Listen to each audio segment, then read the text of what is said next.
Assalamualaikum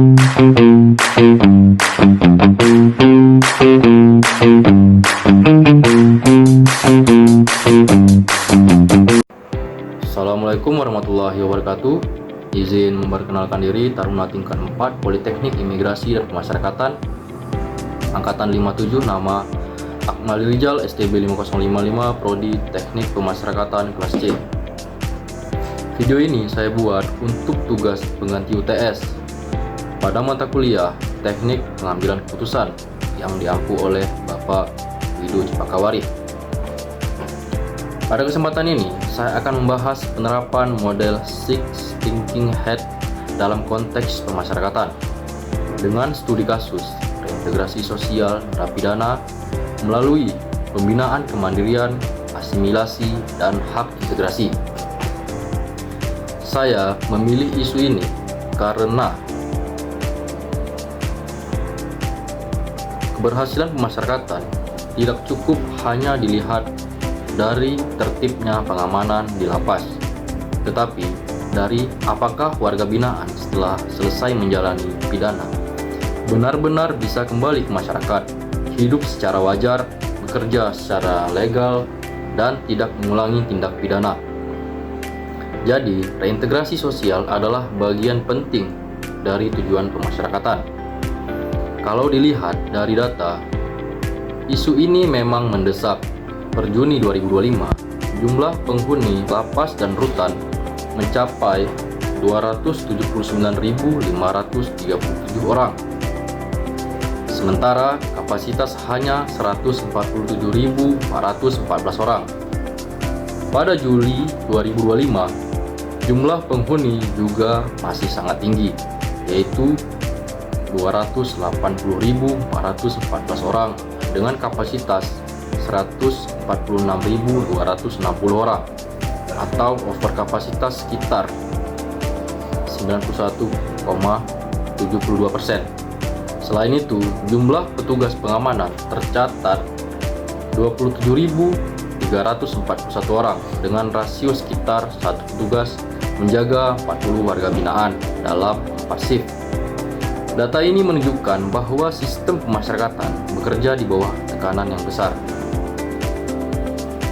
Namun di sisi lain, negara juga sudah memiliki instrumen reintegrasi yang nyata. Program integrasi Januari sampai Juni 2025 telah mencapai 65.049 narapidana. Ini menunjukkan bahwa reintegrasi sosial bukan program kecil, tetapi kebijakan yang benar-benar dijalankan. Tantangannya adalah bagaimana memastikan program itu tidak berhenti sebagai administrasi, melainkan benar-benar menjadi jembatan menuju kehidupan yang lebih baik setelah bebas. Arah reintegrasi sosial juga sudah jelas dalam Undang-Undang Nomor 22 Tahun 2022. Tujuan sistem pemasyarakatan adalah agar warga binaan dapat diterima kembali oleh masyarakat, hidup secara wajar, taat hukum, dan bertanggung jawab. Asimilasi dijelaskan sebagai pembauran narapidana dalam kehidupan masyarakat. Pembinaan kemandirian juga mencakup pelatihan keterampilan, pelatihan kerja, dan memungkinkan adanya upah atau premi. Jadi, reintegrasi sosial memang merupakan bagian inti dari sistem pemasyarakatan. Selanjutnya, saya masuk ke analisis Six Thinking Hat. Pertama, White Hat atau topi putih, yaitu melihat fakta dan data dari sudut pandang ini. Kita melihat bahwa overcrowding masih tinggi, petugas bekerja dalam tekanan besar, tetapi program integrasi dan hukum sebenarnya sudah ada. Jadi masalahnya bukan ketiadaan aturan, melainkan mutu pelaksanaan reintegrasi sosial di lapangan. Kedua, Red Hat atau topi merah, yaitu sisi emosi. Dalam reintegrasi sosial, emosi sangat penting. Narapidana bisa merasa takut, malu, dan ragu. apakah masyarakat mau menerima mereka kembali. Keluarga juga bisa merasa cemas. Masyarakat sendiri tidak jarang masih punya rasa curiga terhadap mantan narapidana. Karena itu, reintegrasi sosial tidak cukup hanya membekali keterampilan, tetapi juga harus membangun kesiapan mental dan rasa percaya diri. Ketiga, black hat atau topi hitam, yaitu risiko dan kelemahan. Risikonya adalah pelatihan hanya menjadi formalitas, tidak sesuai dengan pasar kerja, dan tidak adanya jembatan yang nyata ke dunia usaha. Selain itu, stigma masyarakat dan kondisi overcrowding juga dapat membuat reintegrasi tidak berjalan maksimal.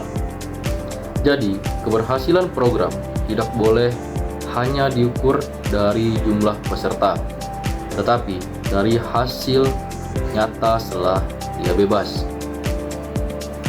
Keempat, yellow hat atau topi kuning, yaitu manfaat dan peluang kalau reintegrasi sosial berjalan dengan baik. Manfaatnya sangat besar.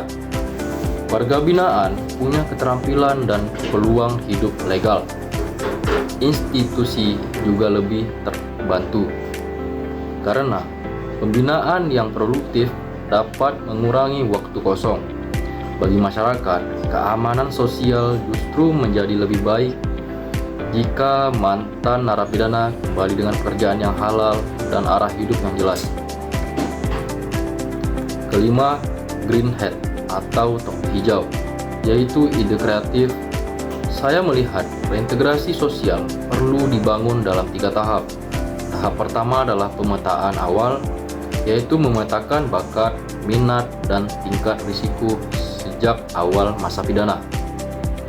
Tahap kedua adalah pembinaan produktif yang benar-benar sesuai dengan kebutuhan pasar kerja lokal.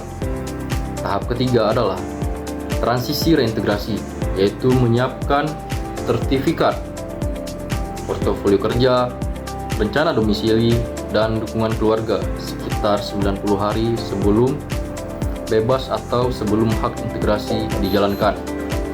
Keenam, blue hat atau topi biru, yaitu kesimpulan dan arah keputusan. Dari seluruh analisis tadi, keputusan terbaik adalah menjadikan reintegrasi sosial sebagai sistem terintegrasi, bukan sekedar proses administratif. Artinya, yang dinilai bukan hanya apakah seseorang layak keluar, tetapi juga apakah ia sudah memiliki bekal kerja, kesiapan mental, dan dukungan yang cukup untuk hidup secara legal setelah bebas. Sebagai contoh nyata, dokumen ini menggunakan Lapas kelas 2B Tabanan melalui program Jineng Kreatif. Program ini merupakan pembinaan keterampilan laundry yang menggabungkan pelatihan, sertifikasi, pengalaman kerja nyata, dan premi atau upah. Selain itu, Lapas Tabanan juga melaksanakan capacity building untuk memperkuat mental dan karakter warga binaan. Contoh ini menunjukkan bahwa reintegrasi yang baik harus menyiapkan keterampilan sekaligus kesiapan mental. Berdasarkan analisis tersebut, rekomendasi saya ada beberapa. Pertama, asesmen bakat dan risiko harus dilakukan sejak awal masa pidana. Kedua, pelatihan harus dihubungkan dengan kebutuhan pasar kerja lokal. Ketiga, setiap pelatihan harus menghasilkan bukti kompetensi seperti sertifikat dan portofolio kerja. Keempat, rencana transisi harus dibuat minimal 90 hari sebelum bebas. Kelima, kemitraan dengan Bapas, Pokmas Lipas, pemerintah daerah, BLK, UMKM, dan dunia usaha harus diperkuat. Keenam, keberhasilan program harus diukur dari kondisi pasca bebas, bukan hanya dari jumlah peserta pelatihan.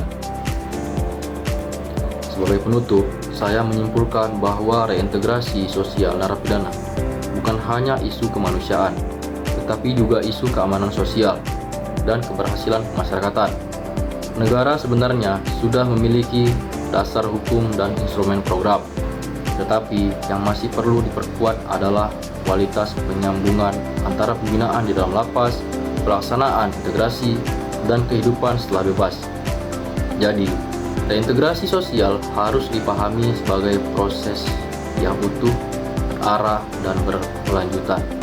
Demikian video dari saya. Semoga bermanfaat. Terima kasih. Wassalamualaikum warahmatullahi wabarakatuh.